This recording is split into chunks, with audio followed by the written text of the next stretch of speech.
يلا ابدأ. والله خلي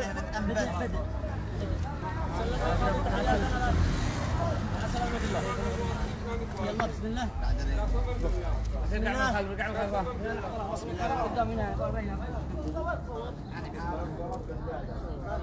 بسم الله الرحمن الرحيم. بداية أهنئ نفسي وأهنئ المجتمع وأهنئ الرأي العام وأهنئ العدالة على صدور الحكم العادل من الجناه المرتكبين لجريمة قتل المغدور الشهيد عبد الله الأغبري، حيث كان قرار المحكمة اليوم القرار الأول فصل الدعاوي ضد المتهمين السابع والثامن بملف مستقل بحسب ما تم بيانه في محضر الجلسة، ومحاكمتهم بعد انتهاء فترة النشر كمتهمين فارين من وجه العدالة. 2. إرجاء النظر في طلب التصدي المقدم من محامين أولياء الدم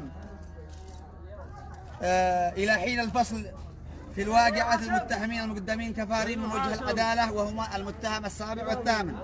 3. إقفال باب المرافعة بالنسبة للدعوى الجزائية المرفوعة ضد المتهمين الأول وحتى السادس، وحجزها الحكم والنطق به في حيثية حكمه في الجلسة. وسيتفضل الأستاذ القدير وضاح قطيش بقراءة فقرة منطوق الحكم. تم النطق بالجلسة في تاريخ يومنا هذا السبت الموافق 17/10/2020. كان القرار من قبل المحكمة والحكم بالآتي: أولا، إدانة المتهمين عبد الله حسين السباعي ووليد العامري ومحمد الحميدي ودليل القربة ومنيف المغلس، إدانتهم في التهمة المنسوبة إليهم في البند أولا في قرار الاتهام، وذلك الأسباب المشار إليه في الحيثيات. ثانيا، إدانة عبد الله إسماعيل عون القدسي بالتهمة المنسوبة إليه في قرار الاتهام، وذلك الأسباب المشار إليها في الحيثيات.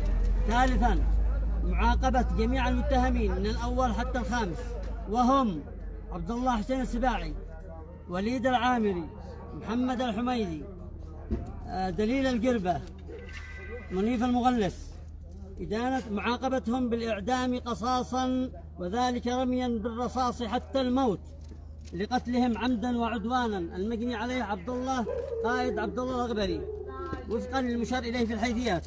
رابعا، معاقبة عبد الله إسماعيل محمد عون القدسي لمدة 2 تبدأ من تاريخ القبض عليه بالحبس لمدة 2 تبدأ من تاريخ القبض عليه، وذلك الأسباب المشار إليها في الحيثيات.